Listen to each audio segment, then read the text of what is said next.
이 시간에 하나님이 하시는 일이라는 제목으로 하나님의 말씀을 증거하겠습니다. 우리가 함께 읽은 오늘 본문 말씀은 예수님께서 날 때부터 맹인이었던 사람을 치료해 주신 사건인데, 이 사건은 복음서에 기록되어 있는 예수님의 다양한 치유 사건들과 비교했을 때 세 가지 차이점을 갖습니다. 첫째는 예수님과 맹인 사이에 어떤 대화도 이루어지지 않았다는 겁니다. 한꺼번에 많은 사람들이 몰려드는 경우는 제외하고요. 오늘 본문처럼 예수님께서 개인적인 만남 속에서 치유를 행하실 때는 당사자와 먼저 스몰 토크를 하셨습니다.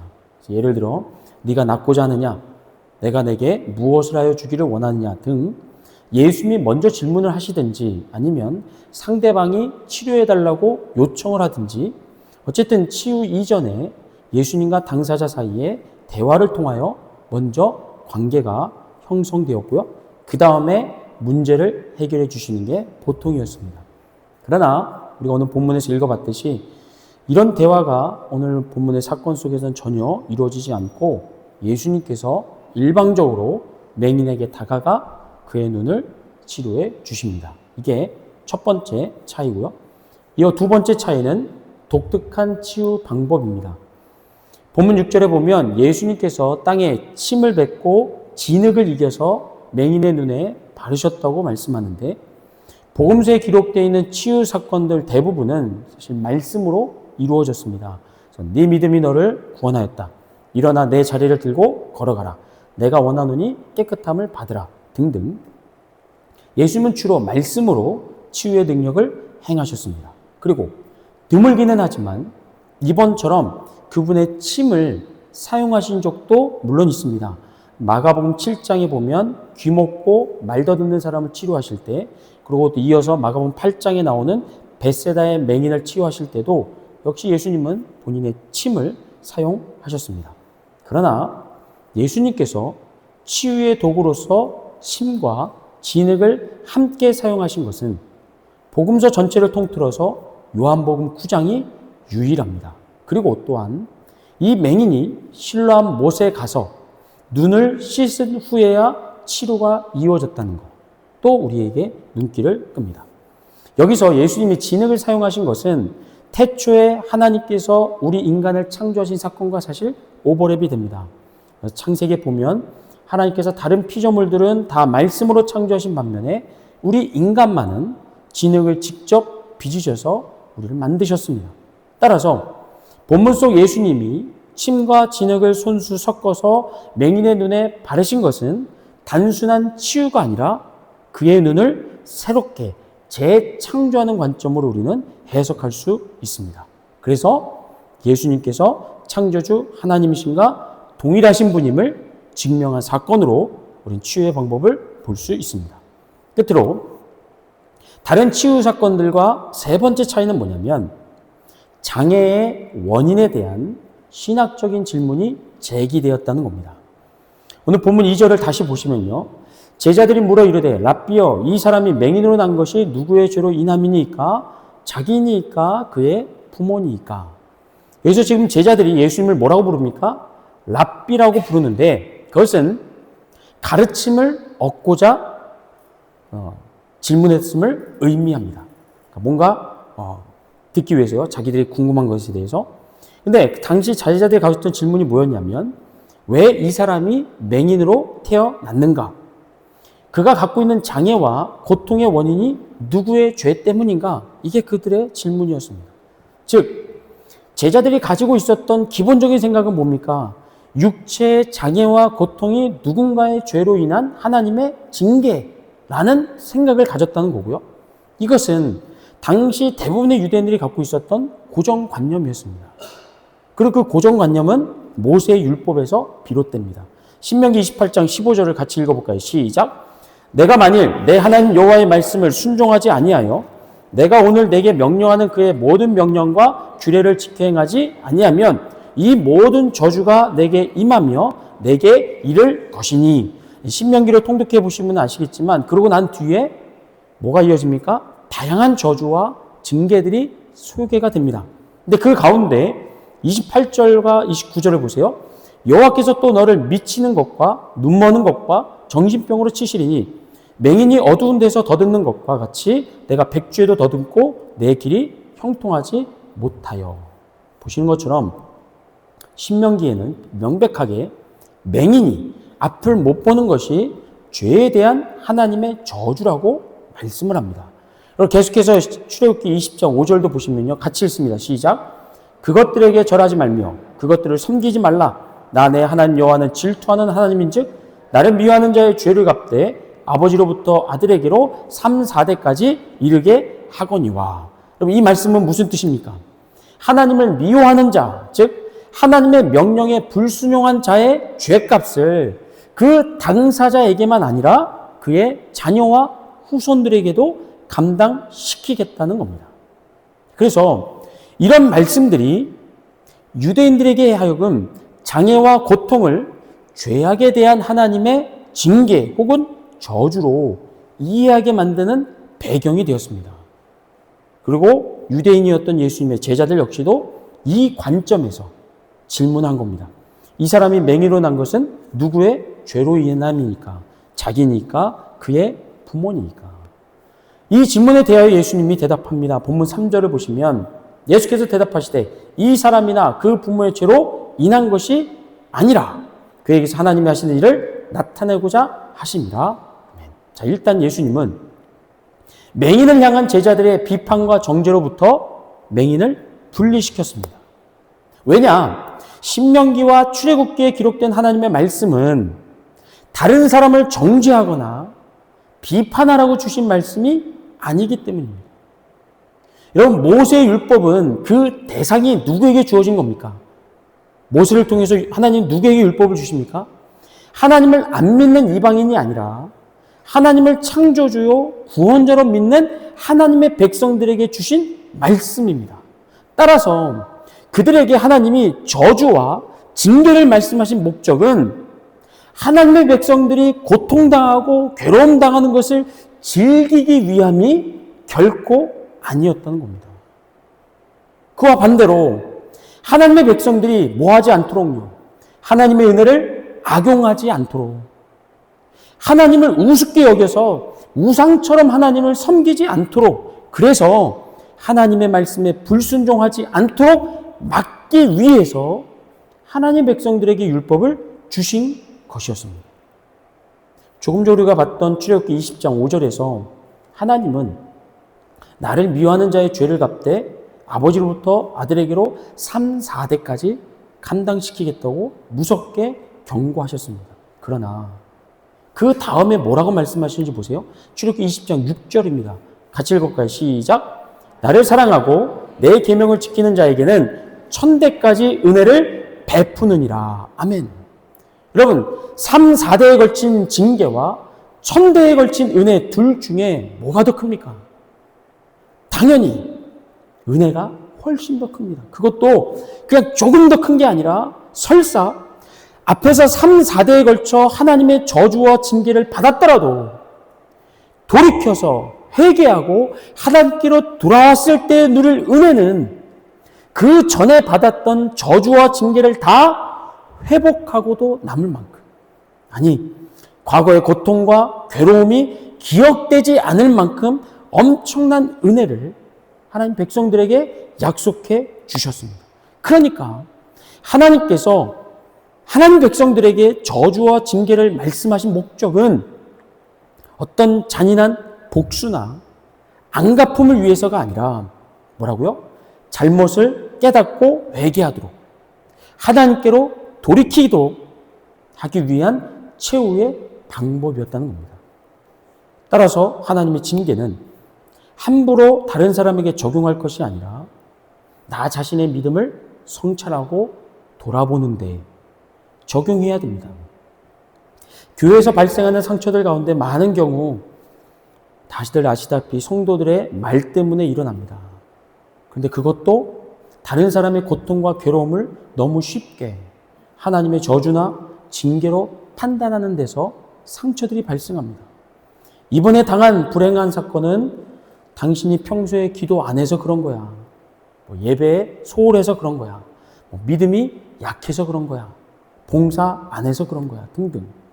마치 그 불행한 일을 내가 겪지 않는 것은 나의 어떤 잘남이나 좋은 믿음 때문이라는 은근한 그 자랑을 위해서 다른 사람의 아픔을 쉽게 비판하고 정죄하는 데서 오해가 싹트고 더 깊은 상처가 발생하는 것을 우리는 볼 수 있습니다. 그게 아니라는 겁니다.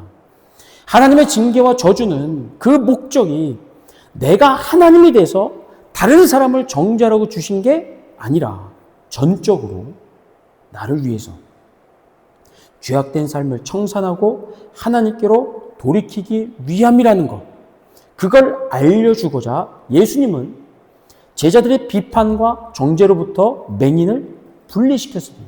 그런 다음에 더욱 놀라운 말씀을 선포하셨는데 그것은 뭐냐면 이 맹인이 가진 장애와 육체의 고통이 하나님의 살아계심을 나타내는, 하나님의 능력을 나타내는 통로라는 사실입니다. 그렇게 맹인을 손가락질 받는 죄인에서, 저주받은 자에서 하나님의 영광을 드러내는 도구요, 증인으로 그 정체성을 바꿔주신 다음에 침과 진흙을 섞어서 그 눈에 발라주셨고 실로암 못에 가서 씻으라고 명령하셨습니다. 이후에 이 맹인은 예수님의 말씀에 순종하여 실로암으로 가서 눈을 씻었고 태어나실 때부터 보지 못했던 그의 눈이 온전하게 치유되는 간증을 갖게 됩니다. 자, 지금까지 본문 속 맹인의 치유와 다른 복음서에 기록된 치유 사건들과의 차이를 살펴봤는데 간단하게 정리하면 이렇습니다. 첫째, 예수님과 맹인 사이에 어떤 대화도 이루어지지 않았다는 점. 둘째, 독특한 치유 방법. 셋째, 장애의 원인에 대한 신학적인 질문과 그에 대한 예수님의 답변이었습니다. 그리고 이 각각의 차이들은 오늘 설교의 제목처럼 하나님이 하시는 일에 대한 메시지를 또한 가지고 있습니다. 예수님의 일방적인 다가감과 치유는 맹인을 향한 하나님의 긍휼하심을 보여주고요. 독특한 치유 방법은 예수님께서 성자 하나님이라는 사실을 알려줍니다. 그리고 장애의 원인에 대한 예수님의 답변은 육체의 장애와 연약함이 하나님의 영광을 드러내는 통로가 될 수 있다는 것. 그 사실을 또한 알려줍니다. 그러니까 다른 사람의 아픔과 고통을 보면서 함부로 판단하거나 자신의 의로움을 자랑하는 근거로 사용하면 안 된다는 것. 하나님 앞에서 먼저 나 자신을 성찰하고 정직하게 돌아봐야 된다는 것을 의미합니다. 과연 현재 내가 서 있는 삶의 자리는 하나님의 은혜가 임하고 누리기에 합당한 자리인가? 아니면 하나님의 징계와 저주가 임박한 죄된 자리는 아닌가를 우리는 돌아보셔야 된다는 겁니다. 만약에 그 말씀을 들으면서 여러분 마음에 찔림이 있다면, 긴가민가 한다면 속히 그 자리를 떠나 하나님의 은혜로 돌아오셔야 합니다. 라고 오늘 설교를 결론 내릴 수 있습니다. 대부분은 그렇게 이제 결론을 내립니다. 그런데 이 시간에 우리가 조금 더 들어가 볼 것은 뭐냐면 우리가 눈으로 확인할 수 있는 이 세 가지 차이점과 그것이 우리에게 주는 교훈을 넘어서서 예수님께서 하신 말씀 속에서 우리가 한 가지를 더 깨달을 수 있는데 뭐냐면 본문 5절입니다. 5절 말씀 같이 읽어볼까요? 시작. 내가 세상에 있는 동안에는 세상의 빛이로라. 여러분 예수님께서 스스로를 가리켜 세상의 빛이다 라고 또 언제 말씀하셨습니까? 또 언제요? 요한복음 8장에서 가나마다 붙잡힌 여인을 구원하신 다음에 요한복음 8장 12절에서 나는 세상의 빛이라고 예수님이 선포하셨습니다. 그리고 그때 쓰였던 헬라어가 뭐라고 그랬죠? 에고 에이미. 출애굽기 3장 14절에서 하나님이 모세에게 그분의 이름을 알려주셨을 때와 동일한 표현이라고 했습니다. 근데 마찬가지로 오늘 본문 5절에서도 예수님은 동일한 에고 에이미를 사용하셔서 내가 세상에 있는 동안에는 세상의 빛이다 라고 말씀을 하셨습니다. 그런데 이것보다 예수님의 신적 증언보다 더 중요한 게 있는데 본문 4절입니다. 그 앞에 있는. 한번 보세요. 때가 아직 낮음에 나를 보내신 이의 일을 우리가 하여야 하리라. 잘 보시면 나를 보내신 이의 일을 누가 해야 한다고 지금 말씀하고 있습니까? 세상의 빛이신 예수님 혼자가 아니라 제자들을 포함한 우리가 해야 한다라고 지금 말씀하고 있다는 겁니다. 개역개정 성경에는 빠져 있는데요. 헬라어 성경에 보면 여기에 반드시라는 단어가 들어갑니다. 그래서 영어 성경은 어떻게 번역을 하죠? 영어 유창하게 읽어주시죠. 시작.